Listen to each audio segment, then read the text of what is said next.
Halo, setelah sebelumnya saya membahas tentang pengantar akustik ruang, sekarang saya akan coba membahas detail terkait dengan simulasi akustik ruang.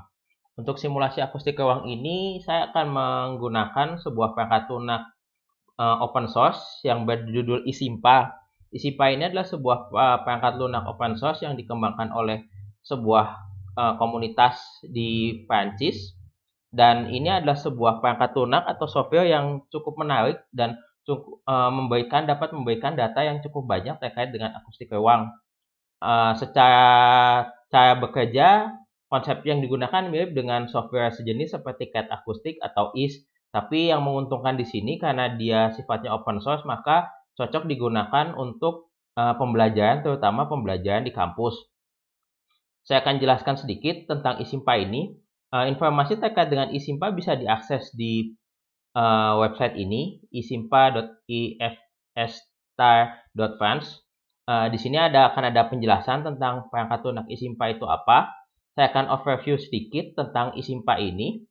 Jadi, iSimpa ini adalah sebuah perangkat lunak yang di sini saya mengacu ke file dokumentasinya yang isinya terkait dengan bagaimana iSimpa itu dan tentang manual dari iSimpanya sendiri.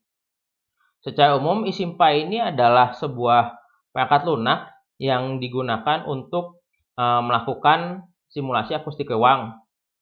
Jadi, kalau di sini dikatakan not an calculation software. Jadi, ini bukan sebuah software untuk melakukan perhitungan, tapi pada saat ini karena ini masih dalam pengembangan, ada beberapa yang masih harus dikembangkan untuk supaya menjadi sebuah sistem yang sempurna. Tapi sampai tahap ini pun sebenarnya perangkat lunak ini mampu untuk melakukan simulasi yang cukup baik, terutama untuk dalam kaitannya untuk pendidikan atau pembelajaran.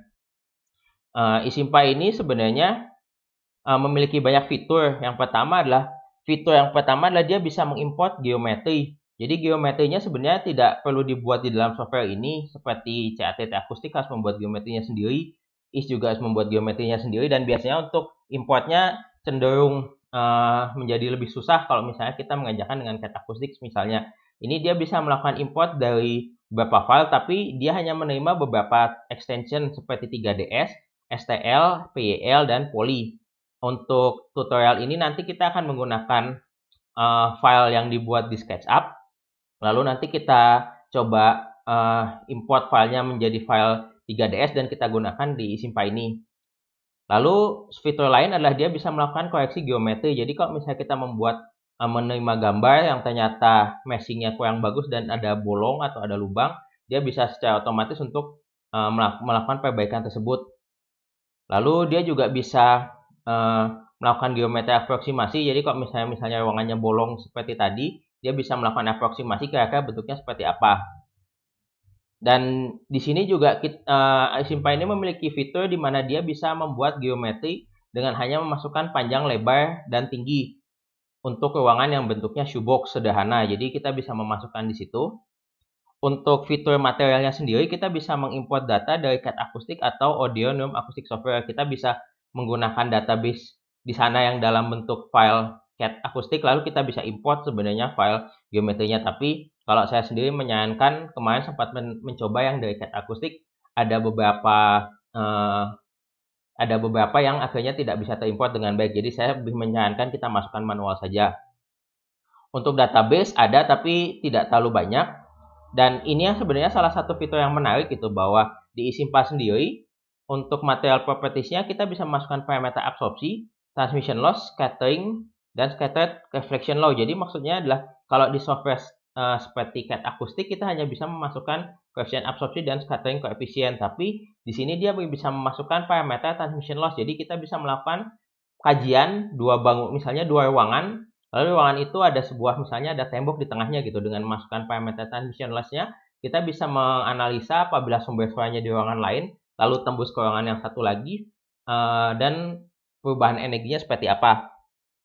Untuk sound source sendiri sebenarnya dia ada bermacam-macam. Jadi nanti akan ditunjukkan ada omnidirectional dan beberapa macamnya, beberapa yang lain seperti unidirectional. Dan kita juga bisa melakukan memanipulasi propertiesnya, bisa mengatur karakteristik frekuensinya, arahnya, atau delay. Misalnya kita punya sistem ada titik suara sumber suara yang berbeda dengan pasang delay, itu juga bisa, dan memilih dan aktifkan dan menonaktifkan suara.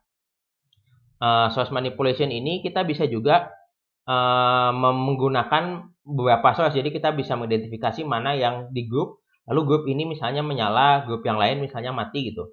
Dan salah satu hal yang menurut saya menarik di sini adalah kita bisa melakukan kajian juga terkait dengan kalau misalnya kita punya beberapa sumber suara, kita bisa mematikan salah satu dan bisa melihat efek dari salah satu sumber suara. Untuk penerima, kita bisa melakukan analisis berdasarkan sumber penerima berupa titik, dan kita juga bisa menggunakan sumber titik yang berbagai macam. Jadi konsepnya kita punya satu, lalu kita bisa copy, dan kita punya sumber penerima yang banyak. Dan salah satu yang menarik di sini adalah dia punya fitur di mana bisa melakukan kalkulasi dalam bentuk surface. Surface ini maksudnya adalah sebuah permukaan. Jadi misalnya kita ingin melihat distribusi SPL-nya seperti apa, itu bisa dilakukan. Untuk kalkulasi ada dua macam. Yang pertama adalah dengan metode SPEPS atau Sound Particle Tracing. Ini mirip dengan ray tracing yang digunakan di CAD akustik secara konsep. Lalu pastikan Memory of Reverberation Time Forum Akustik atau di sini disebut TCR. Ini adalah perhitungan menggunakan prinsip perhitungan Sabin. Lalu kita bisa mengeluarkan sound map, perubahan distribusinya seperti apa. Parameter akustik juga keluar cukup detail berdasarkan ISO 3382-1. Jadi ada parameter seperti waktu dengung, clarity, definition, early support, center time, strength, early lateral energy, lateral sound level, dan ini sebenarnya cukup lengkap. Dan untuk software yang gratis pun ini sebuah hal yang sangat positif gitu, karena setahu saya sebelum ada software Isimpa ini hanya bisa dilakukan, simulasi ini hanya bisa dilakukan pada software yang berbayar.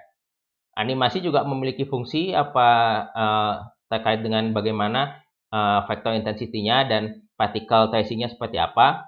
Hanya saja saya belum melakukan elaborasi lebih detail di sini. Fitur lainnya bisa dicek di sini, seperti dia bisa menggunakan script berbasis Python, bisa memasukkan parameter lingkungan di sini. Lalu bisa juga kalau misalnya melakukan meshing, kita bisa melakukan meshing berdasarkan konsep tetrahedric. Jadi dia punya algoritma meshing sendiri di sini. Dan fitting zone ini maksudnya adalah di definisi volume atau ruangannya. Kita bisa mendefinisikan sebuah volume di mana analisis hanya fokus dilakukan di situ. Tapi memang untuk yang ini saya belum melakukan kajian, belum mencoba lebih lanjut. Ini tampilan softwarenya, jadi cukup sederhana. Ada input datanya, ada ini fitting zone yang tadi dijelaskan, yang dianalisis kalau misalnya kita ingin lebih kecil. Functional receiver ini adalah titik penerima berupa titik. Sound source ini adalah sumber suaranya. Sound receiver ini adalah apabila kita ingin melakukan mapping, dilakukan di sini. Surface ini adalah definisi dari bidang-bidang yang ingin digunakan dalam simulasi. Lalu volume sini, kalau tidak salah dia menggambarkan volume di ruangannya seperti apa. Lalu kita bisa memasukkan parameter seperti parameter lingkungan di sini kalau misalnya mau dimasukkan. Dan di project database ini juga kita bisa memasukkan parameter, misalnya materialnya seperti apa. Jadi kalau misalnya kita punya material, kita bisa masukkan database material kita seperti apa. Untuk sumber suara sendiri juga ada beberapa di sini. Kalau kita mau mendefinisikan sendiri, kita bisa buat datanya di sini. Jadi itu sekilas tentang Isimpa. Nanti kita di segmen selanjutnya akan masuk terkait dengan pembuatan geometri menggunakan SketchUp. Jadi memang konsepnya adalah kita menggunakan semuanya open source dan free secara legal. Itu saja untuk yang segmen ini. Terima kasih, sampai berjumpa di segmen selanjutnya.